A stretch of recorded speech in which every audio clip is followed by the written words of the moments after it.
اور ہمارا دین اور ہمارا اسلام سبحان اللہ ان تمام اقلیتوں کے تحفظ کی بات کرتی ہے. ان کے جو مذہبی حقوق ہیں جو شریعت کے حدود سے متصادم نہیں ہیں، اسلام ان حدود کی رعایت رکھتے ہوئے انہیں مذہبی حقوق دیتا ہے اور تحفظ کرتا ہے. لیکن قادیانی گروہ کا معاملہ بہت مختلف ہے. یہ سمجھنے کی بات ہے. قادیانی باوجود کہ وہ غیر مسلم ہے لیکن وہ مسلمانوں کا اسٹیٹس استعمال کرنا چاہتا ہے. اور دنیا کی کسی عدالت میں ایسا نہیں ہوتا کہ تم کسی اور کا اسٹیٹس استعمال کرو اور دوسروں کے اسٹیٹس استعمال کر کے پھر حقوق کا مطالبہ کرو. کہاں کون سی عدالت میں؟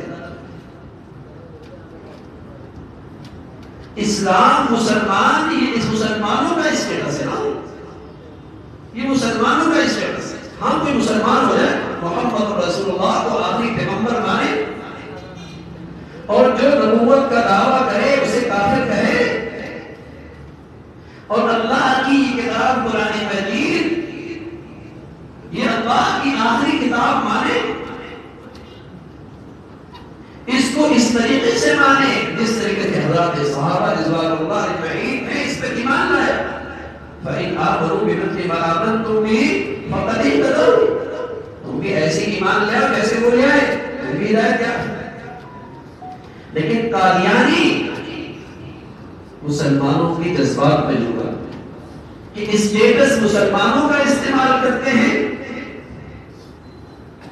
اور اپنے آپ کو اقلیت نہیں قرار دیتے، غیر مسلم نہیں قرار دیتے، مسلمان کہلاتے ہیں اور اسلام کے نام پر پھر اپنے حقوق لینا چاہتے ہیں. اصل مسئلہ ہے. ورنہ آپ دیکھتے ہیں کہ اہل علم، اہل دین، حضرات علماء نے کبھی ہندوؤں پر انگلی نہیں اٹھائی، عیسائیوں پہ انگلی نہیں اٹھائی. ان کے گرجے گھر موجود ہیں، ان کی عبادت خانے موجود ہیں، ان کے رسم و رواج ہوتے ہیں. ہندو اور سکھ آپ دیکھتے ہیں ایک دن آتا ہے جب ان کے عید کا دن ہوتا ہے اور پورے دنیا سے سکھ یہاں پاکستان میں اکٹھے ہوتے ہیں، لیکن کبھی علماء نے اس پر انگلی نہیں اٹھائی. اقلیتوں کے حقوق ہے اور اسلام نے حقوق کا تحفظ کیا ہے. لیکن قادیانی گروہ کا معاملہ مختلف ہے. لیکن چونکہ میرے عزیزوں مسلمان قوم میں اور نئی نسل میں یہ چیزیں نہ پڑھی ہوتی ہیں نہ سیکھی ہوتی ہیں اور سوشل میڈیا پہ ایک پروپیگنڈا ہوتا ہے اور بغیر سوچے سمجھے بس اوقات کافر کی کفر کی حمایت میں تحریک کر رہے ہوتے ہیں، کافر کی کفر کی حمایت میں تحریک کر رہے ہوتے ہیں. اور چونکہ ہمارا اس پر سیاسی تعصبات ہیں، سیاسی نفرتیں ہیں، جماعتوں کی حد بندیاں ہیں اور اس کا نتیجہ یہ ہے کہ بغیر سوچے سمجھے اپنی اس جماعت کی حمایت کرتی ہے چاہے وہ کفر کیوں نہ بول رہے. یہ فتنے کا دور ہے جہاں ایمان کا تحفظ، اس تحفظ کے لیے اپنے بچوں کو نیک بناؤ، اپنی بچیوں کو نیک بناؤ، ایمان کا نور، نیکیوں کا نور اکٹھا کرو. ورنہ مسلمانوں کے گھروں میں رہتے ہیں، مسلمان نہیں رہتے. اسلام ایک ہیرے کا نام ہے، ہیرا بہت قیمتی، لیکن چٹک جائے تو قیمت نہیں رہتی، چٹک جائے تو قیمت نہیں رہتی. باطل ہے، گروہ کافر ہے، تقلید غیر مسلم ہے اور پاکستان کے آئین میں لکھا ہے.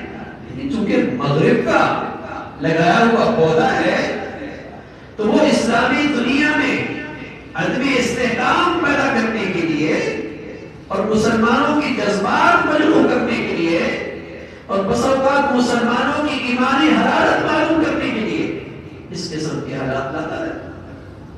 ورنہ ایسی موقع ویسی ملک عدمی استحکام کا شکار ہے اور بہت سارے مسائل ہیں، لیکن ایسے موقع پہ ایسے مسائل پہ ہمارے اداروں کو چھیڑنا سوائے اس کی اور کیا غرض ہے کہ اس ملک میں اور انتشار اور بدامنی کا اضافہ ہو. حالانکہ یہ مسئلے 50 سال پہلے اس ملک میں حل ہو چکے ہیں. اس گروہ کے متعلق سارے فیصلے آپ کے آئین میں موجود ہیں. تو میرے عزیزو، رسول اللہ صلی اللہ علیہ وسلم نے جو ایک بات فرمائی ہے، بادروا بالاعمال، نیکیاں اکٹھی کرو، نیک بنو ورنہ اس فتنوں کے بہہ جاؤ گے. اس لیے کہ جب اندر ظلمت ہوتی ہے اور گناہوں کی گندگی ہوتی ہے تو پھر میلان بھی فتنوں کی طرف ہوتی ہے، پھر میلان بھی کفر اور شرک کی طرف ہوتا ہے، پھر میلان بھی اللہ کی نافرمانی اور بد کردار لوگوں کی طرف ہوتا ہے. اور یہاں اگر نور ہو پھر اللہ کے نیک بندوں کی طرف ہو اور نیکی کی طرف طبیعت کھینچنے لگتی ہے، پھر طبیعت نیک لوگوں سے مناسبت رکھتی ہے. اب تو بے دین سے مناسبت ہے، بے حیا لوگوں سے مناسبت ہے، بددین لوگوں سے مناسبت ہے، یعنی ظلمت ہے، یعنی گندگی ہے. تو رسول اللہ صلی اللہ علیہ وسلم فرمایا بادروا بالاعمال، نیکیوں کا ذخیرہ آخرت میں اکٹھا کرو، فتنے آنے سے پہلے بڑے خطرناک فتنے. تو میرے عزیزو، اللہ نے کرم فرمایا کہ زندگی میں پھر وہ دن دے دیے جو نیکیوں کا موسم بہار ہے. رمضان آ رہا اور اگلے 2 دن کے بعد 15 شعبان کی رات آ رہی ہے. سبحان اللہ، یہ مقدمہ ہے رمضان سے پہلے. یہ رات انفرادی عبادت کی، انفرادی تہجد، انفرادی دعائیں، قبولیت کی گھڑیاں، اللہ سے مانگنا، عورتیں گھروں میں بیٹھ کر مصلے بچھا کر اللہ سے اپنی زندگی کے فیصلے کروائیں. ہم مسجدوں میں اپنے گھروں میں بیٹھ کر نوافل سے کثرت سے عبادت کریں. ہاں، اس رات میں اللہ کے نبی نے کوئی اجتماعی عبادت نہیں کی، اجتماعی نفل نہیں پڑھے، کوئی مخصوص صورتیں نہیں پڑھی، لیکن آپ علیہ الصلوۃ والسلام کی کئی ساری احادیث موجود ہیں. ان ساری احادیث کو اکٹھا کیا جائے تو یہ نقطہ ملتا ہے کہ یہ رات انفرادی عبادت، خوب عبادت کی، تاکہ مسلمان رمضان سے پہلے تیاری کرے. جیسے آدمی کہیں جاتا ہے تقریب میں تو پہلے غسل کر لیتا ہے اور اچھے کپڑے پہنتا ہے، تو یہ غلط بھی ایسی آئی ہے کہ ہم خطاؤں سے غسل کریں، سچی معافی مانگ لیں اور پھر رمضان کا استقبال اس طریقے سے کریں کہ صاف ستھرے ہو کر رمضان کی مبارک گھڑیوں کو پا سکیں. تو میرے عزیزو، نیکیوں کا اور اہل ایمان کا، ایمان کے لحاظ سے بہار کا موسم آ رہا ہے.